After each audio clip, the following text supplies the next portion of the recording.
राजस्थान कांग्रेस की दो इंटरेस्टिंग तस्वीरें आज हम आपको दिखाएंगे। एक तरफ आक्रामकता और दूसरी तरफ सवाल सवाल खड़े किए गए, क्वेश्चन किया गया कि भाई ये क्यों हो रहा है।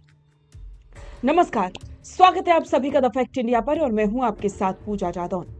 ये पहली तस्वीर आप देखिए जिसमें अशोक चांदना काफी आक्रामक नजर आ रहे हैं और इसके साथ साथ ये भी आप तस्वीर देखिए कि कैसे चांदना के जो समर्थक हैं, उनके साथी हैं, जो साथी विधायक हैं, वो विधानसभा के गेट पर चढ़कर के प्रदर्शन कर रहे हैं।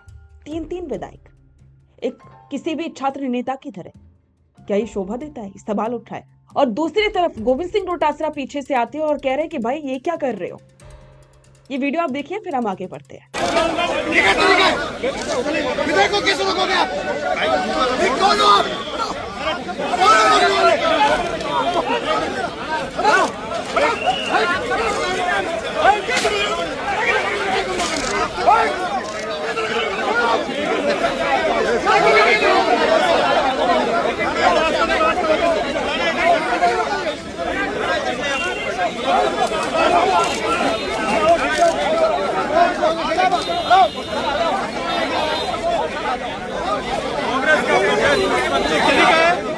विधानसभा पहुंच चुका है, तमाम जो एमएलए हैं वो अब अंदर जा रहे हैं। हल्का फुल्का यहाँ पर जो है इनकी तरफ से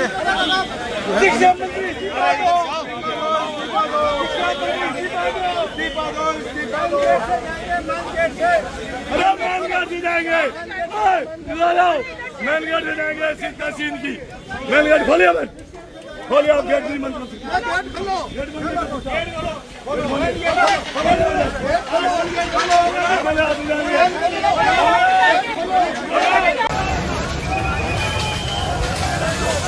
क्या कर रहे हो? हेलो, है भैया, क्या कर रहे हो? क्या गलत है? एमएलए साहब, हेलो, किस तरीके का प्रदर्शन है आज यहाँ? एमएलए साहब, एमएलए साहब, एमएलए साहब। अब इन तस्वीरों को लेकर के तरह तरह के सवाल खड़े हो रहे हैं। पहला सवाल ये खड़ा हो रहा है कि क्या अशोक चांदना का ये आक्रामक रुख वाकई में सरकार के खिलाफ था या फिर उनके अंदरूनी जो अलगाव वो महसूस कर रहे हैं, यानी कि उन्हें तवज्जो कम मिल रही है, उसका गुस्सा था अपनी ही पार्टी के खिलाफ। क्योंकि पिछले कुछ समय से देखा जाए तो सबसे ज्यादा फ्रंट फुट पर नजर आते हैं सचिन पायलट, गोविंद सिंह डोटासरा, टीकाराम जूली और इसके अलावा पूर्व मुख्यमंत्री अशोक गहलोत। लेकिन जो पुरानी सरकार में यानी कि कांग्रेस सरकार में जो दिग्गज थे, जो अक्सर चर्चा में बने रहते थे, वो अपने आप को अब थोड़ा सा असहज महसूस कर रहे हैं या यूं कहें कि अलग थलग महसूस कर रहे हैं, क्योंकि उन्हें इतनी तवज्जो नहीं दी जा रही है। यही वजह है कि उनका गुस्सा देखने को मिलता है और अशोक चांदना को लेकर के अब यही कहा जा रहा है कि अशोक चांदना का ये गुस्सा ये दिखाता है कि वे ये समझ चुके हैं कि अब उन्हें कम तवज्जो दी जा रही है। तो चलिए विस्तार से समझते हैं कि इसके राजनीतिक मायने क्या हैं और अब आगे क्या कुछ हो सकता है। पहले समझिए कि विधानसभा के गेट नंबर 6 पर माहौल इतना गर्म कैसे हो गया। कांग्रेस विधायक दल विधानसभा घेराव के लिए आगे बढ़ रहा था। प्रशासन ने सुरक्षा कारणों का हवाला देकर गेट पर ताले जड़ दिए। सीनियर लीडरशिप जहां गेट के बाहर धरने की रणनीति बना रही थी, तो वहीं अशोक चांदना का पारा चढ़ गया। चांदना सुरक्षा अधिकारियों पर विफल पड़े। उनके साथ दौसा विधायक डीसी बैरवा, सांगरिया विधायक अभिमन्यु पूनिया और टोडा भीम विधायक घनश्याम मेहर गेट पर चढ़ करके ताला खोलने की जिद करने लगे। सोशल मीडिया पर इन दृश्यों को देख करके तीखी बहस छिड़ गई कि क्या चुने हुए जनप्रतिनिधियों को छात्र राजनीति की तरह विधानसभा के मुख्य द्वार पर चढ़ना शोभा देता है। लेकिन राजनीतिक पंडितों की नजर में इस हंगामे के पीछे छिपी अंदरूनी राजनीति पर नजर टिक गई। अशोक चांदना की राजनीति को जो लोग करीब से जानते हैं, उनके लिए ये कोई नया तेवर नहीं। यूथ कांग्रेस और एनएसयूआई के दौर से ही चांदना एक बेहद आक्रामक, तेज तर्रार और टकराव वाली सियासत के लिए जाने जाते। गहलोत सरकार के समय भी खेल मंत्री रहते हुए उन्होंने अपनी सरकार के अफसरों के खिलाफ बगावती तेवर दिखाए थे और सीधे तौर पर पद छोड़ने तक की चेतावनी दे दी थी। विपक्ष में आने के बाद चांदना का यह आक्रामक रूप सरकार को असहज तो करता है, लेकिन कई बार ये उनकी अपनी ही पार्टी की बनाई रणनीति से आगे निकल जाता है। अब सवाल उठता है कि ऐसा क्यों हुआ? इस पूरे घटनाक्रम के सबसे बड़े सियासी सवाल की बात करें तो क्या चांदना का ये गुस्सा सिर्फ बीजेपी सरकार के खिलाफ था या उनकी अपनी पार्टी में हाशिए पर जाने की छटपटाहट? राजस्थान कांग्रेस में आज की तारीख में मुख्य ड्राइविंग सीट पर गोविंद सिंह डोटासरा, सचिन पायलट और टीकाराम जूली की तिकड़ी मजबूती से बैठ चुकी है। ऐसे में पिछली सरकार के कई प्रभावशाली नेता अब खुद को मुख्य रणनीतिक दायरे से थोड़ा सा दूर महसूस कर रहे हैं। राजस्थान की गुर्जर सियासत में सचिन पायलट का कद किसी से छिपा नहीं।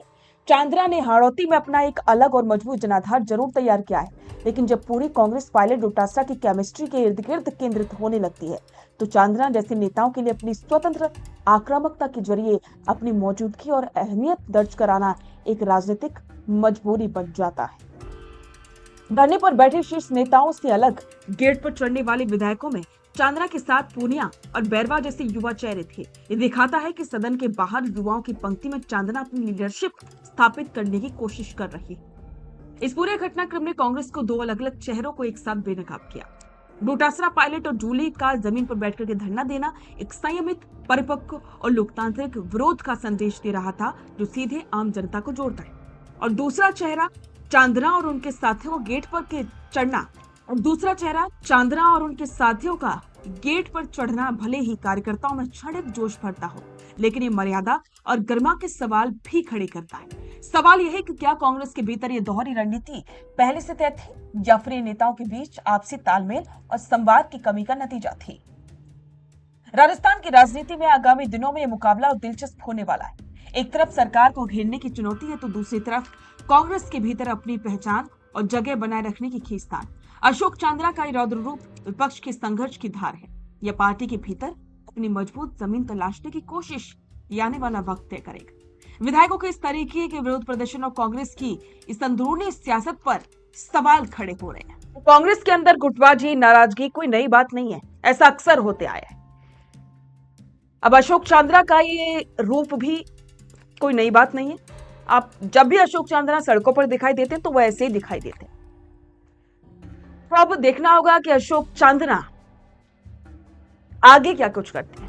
क्या गोविंद सिंह डोटासरा ने जिस तरह से विधायकों को रोका, क्या उससे कांग्रेस में नई मुश्किल खड़ी होगी? आपको क्या लगता है?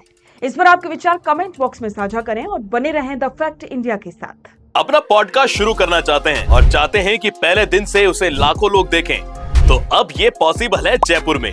जयपुर का सबसे तेजी से बढ़ता हुआ digital news channel the fact India आपके पॉडकास्ट को वर्ल्ड क्लास बनाने के लिए जयपुर के बीचों बीच श्यामनगर में लाया है world class podcast setup, green screen setup. उसे शूट करने के लिए best state of the art facilities, editor से लेके लाखों फॉलोअर्स और करोड़ों वाली रील्स वाला यूट्यूब चैनल, और ये सब आपको एक ही जगह पर मिलने वाला है। तो पूरी जानकारी के लिए आज ही व्हाट्सएप कीजिए इस नंबर पर।